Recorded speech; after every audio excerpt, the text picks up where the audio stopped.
Drive Time with Mark Denholm.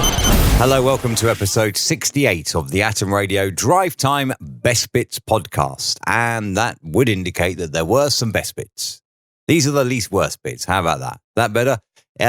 You can listen to the show Monday to Friday on atomradio.co.uk, on TuneIn, on iTunes Radio and on smart speaker. 3 until 7 UK time. From the show this week, we have animals causing chaos. We have expressions and phrases that don't really make any sense at all. Things that are somehow, despite all the odds, still relevant. And I just don't see how. We did your Black Friday theme songs as well, and Americanisms that are spreading the world. Here it comes, the best bits of Atom Radio's Drive Time, episode 68. Atom Radio, ooh yeah, playing the music you want to hear.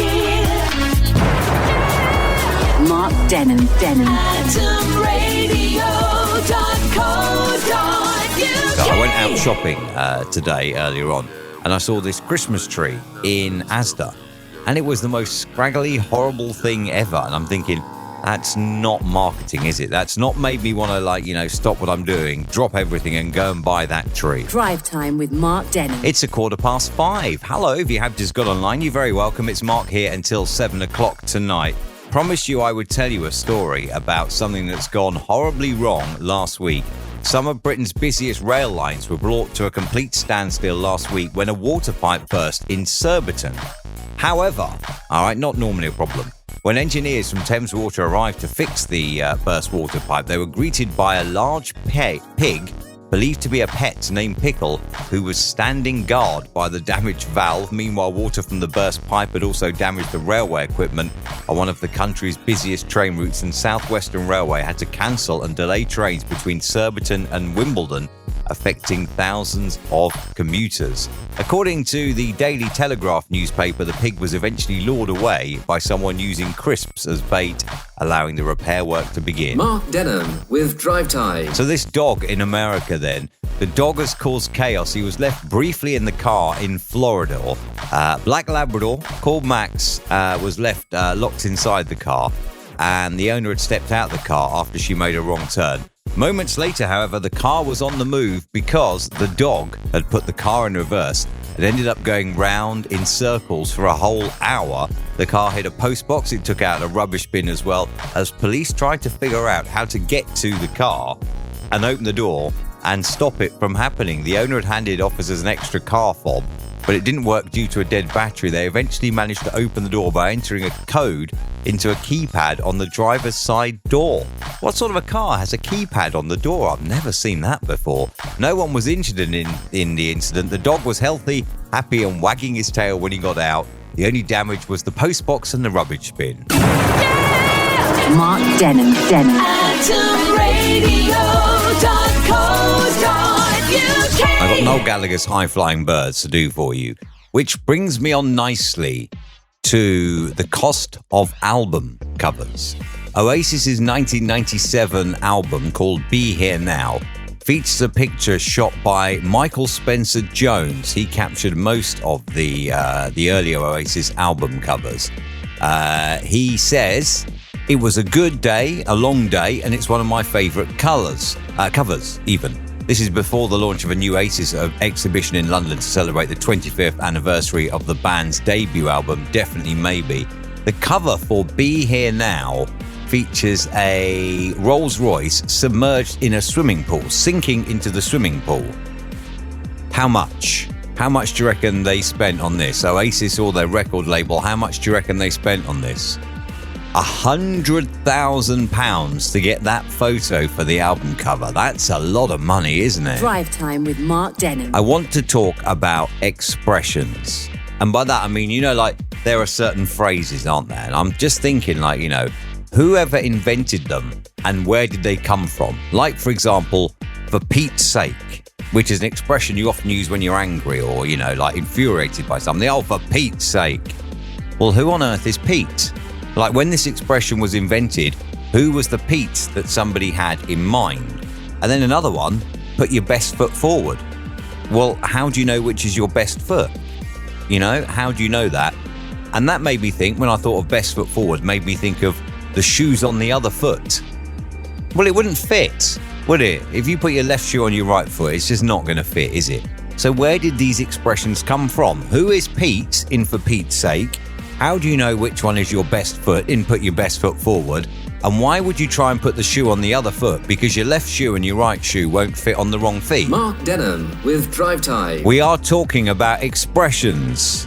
Thank you, Deborah, for your email. She says a massive contradiction in terms of expressions is now, then. When you put the two together and you'll say, well, now then. It's a contradiction, isn't it? Because now is the present time and then is something in history. And yet you put them back together, don't you? Now then. It's a contradiction in terms. I get what you're saying, Deborah. Thank you for your email. If you have one, on air at atomradio.co.uk, a phrase that makes no sense. While we're talking about this, and this is digressing now, have you noticed some always go in one way, don't they? You never have a fork and knife. You never have chips and fish. They only ever go one way. You don't have pepper and salt, do you? See? And then, you know, like, I'm not saying you have a favourite parent, but it's usually always mum and dad, isn't it? You know, like when it's referred to, it's usually always mum and dad, not dad and mum. Where did all these expressions come from? And who determined which order fish and chips, knife and fork, mum and dad all go in? What's happening? Drive Time with Mark Denholm. This is Atom Radio, online around the world. We are talking about phrases and expressions in this hour that don't really make much sense. There is one. I was talking to a friend of mine the other day, and this just popped in my head now. You know, like when you see adverts and it'll offer you, for example, something at a price you can afford. How do they know what you can afford? You see, you may earn £100,000 a year, in which case it'd be well affordable for you. You may earn £10,000 a year, in which case it would not be affordable to you. So isn't that just a lie? At a price you can afford. If you're not saying at a price you can afford if you earn over, then that's just a lie, isn't it? See? All these phrases, they're just wrong. It's just confusing my head. Atom Radio. Drive Time with Mark Denholm. Rent-A-Kill Initial has been ranked as the best place to work in Britain, overtaking last year's winner, which was Apple. Then goes on to ask, does your employer rank in the top 25? Well, I'm self-employed, so I would obviously say that I am the best person to work for because I work for myself. Like, you know, how could I be any better than working for myself? That's a question for you. Where is the top 25? Let me scroll down here. This is taking like an eternity to load now. Where's the rest of the 25? Arnold Clark, Lloyds Bank, BAE Systems, Clark's RBS, Waitrose and Partners, John Lewis and Partners. Aren't they owned by the same people? GlaxoSmithKline at 18. 17 is Bacarvor, never heard of them. 16 IKEA, 15 Marks & Spencer, 14 EY, never heard of them. Rolls-Royce at 13, PricewaterhouseCoopers at 12, Siemens AG, and then the top 10, JP Morgan Chase at 10, Cumon, or Come On. Oh, it can't be Come On, can it? Can't be. That's at 9.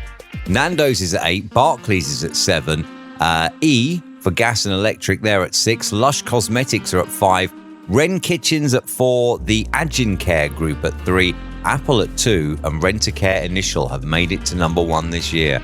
I still think being self-employed beats any of that claptrap. Drive Time with Mark Denholm. There were some good bands around in the 80s, they really were. I was speaking to a friend of mine last night, and we were going through tunes, and we went through the big tunes of, say, 15 years ago, and then we compared them to the tunes of today, and we were thinking, yeah, there's a big difference. Mark Denholm. AtomRadio.co.uk. We are online around the world. Wherever you're listening, thank you so much indeed for sticking us on today. I want to talk about things that aren't really relevant anymore. All right. So I was just thinking, we're getting towards the end of the decade now, 29th of November today, so a month and a day to go in this year. Newspapers. How are newspapers still relevant? The news inside them is a day old. All right. Pantomimes. Why do people still go and see pantomimes? I mean, how many times can you have, he's behind you? Oh, yes, it is. Oh, no, it isn't. How many times? Eh? And fax machines. I saw a van earlier today with a telephone number and a fax number on it, and this was a relatively new van. Who still uses a fax machine in 2019? Atom Radio. Drive Time with Mark Denholm. It's Black Friday as well, you know, the big shopping day. And I'm thinking, like, how many songs can you think of to do with Black Friday? I mean, there's obviously anything by the band Black, isn't there? Remember Wonderful Life from the 80s? There's anything by them. AC/DC, back in Black Friday. The Cure, Black Friday, I'm in Love. Have you got any? On air at atomradio.co.uk with your Black Friday related songs. Go on. Drive Time with Mark Denholm. We're talking about songs to do with Black Friday today. That's the Supernaturals and Smile, Fleetwood Mac before that, and Don't Stop. So this song from 8 years ago, which is absolutely perfect for today. And oh my God, I'm not going to play it, by the way. Like, do not ask for it, I'm not going to play it.